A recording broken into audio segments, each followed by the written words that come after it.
قلت يوما لمحمد بن كعب القرظي: ألا تخبرني عن أصحاب رسول الله صلى الله عليه وسلم، يعني فيما بينهم، وأردت الفتن. فكأن محمد بن كعب القرظي فهم منه أنه يريد يعني أن ينتقص الصحابة، أو يريد يعني أن يأخذ شيئا على الصحابة.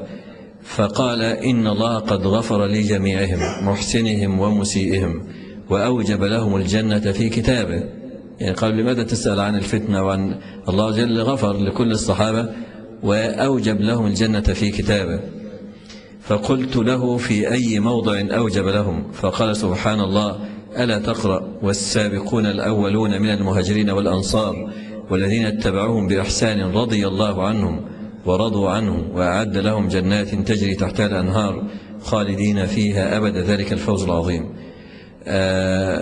قال: فأوجب الله الجنة لجميع أصحاب النبي صلى الله عليه وسلم. زاد في رواية في قوله: والذين اتبعوهم بإحسان، قال: شرط في التابعين شريطة، وهي أن يتبعوهم في أعمالهم الحسنة دون السيئة. قال حميد: فكأني لم أقرأ هذه الآية قط. وفي آية أخرى اللي هي: لا يستوي يعني منكم من أنفق من قبل الفتح وقاتل، لا يستوي منكم من أنفق من قبل الفتح وقاتل، أولئك أعظم درجة من الذين أنفقوا من بعد وقاتلوا، وكلا وعد الله الحسنى. الحسنى طبعا هي الجنة، فوعد كل الصحابة من أنفق من قبل الفتح صلح الحديبية أو فتح مكة وقاتل، ومن أنفق من بعد الفتح وقاتل، وقال: وكلا وعد الله الحسنى. يعني كلا الفريقين وعد الله الحسنى، والحسنى طبعا هي الجنة.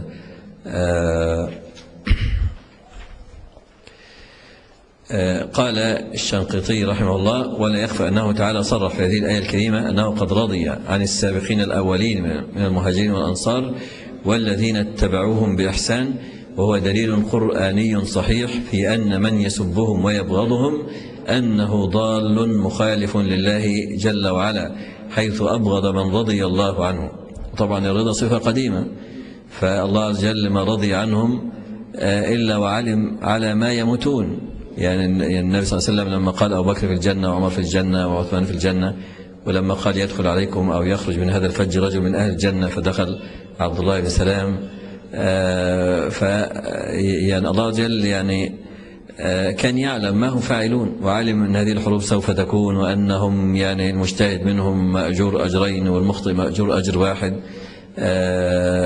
فصفة الرضا صفة قديمة، فرضي عنهم وهو عالم ما هم عاملون قبل أن يخلقهم.